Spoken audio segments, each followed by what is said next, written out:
আসসালামু আলাইকুম রহমতুল্লাহি ওয়া বারাকাতুহু। আসলে দেখলাম আমরা পিছনে খুব সুন্দর একটা দৃশ্য। তো আমরা ছাত্র মজলিসের নেতা আইজন বার্সেলোনার। তো আজকে কিছু আমরা তাদের মুখ থেকে হালকা কিছু শুনবো ইনশাআল্লাহ। আসসালামু আলাইকুম রহমতুল্লাহ। আমার লগে আছেন আনোয়ার বিন সাইদ ভাই, বিশিষ্ট সাংবাদিক, মিডিয়া ব্যক্তিত্ব। আমরা একসাথে আছি ওনার আমন্ত্রণে। এখানেও আমার আগমন ঘটা। বার্সেলোনা আমরা ভিজিট করতেছি, প্রাকৃতিক নিদর্শনগুলা দেখতেছি, সুন্দর বিচ এরিয়া এবং হিস্টোরিক্যাল প্লেসগুলা খুবই সুন্দর। আসলে এটা না দেখলে বিশ্বাসের মতো না, এত সুন্দর এরিয়াগুলা, প্লেসগুলা।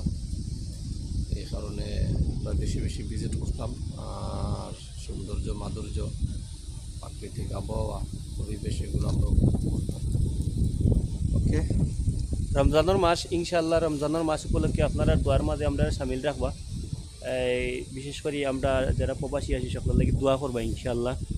আমরা তো প্রবাসের মধ্যে আছি, যে যে হালতের মধ্যে আছি এই হালতের উপর আপনারা রাখলে দোয়া করবা, এই আশাই আমরা রাখমু।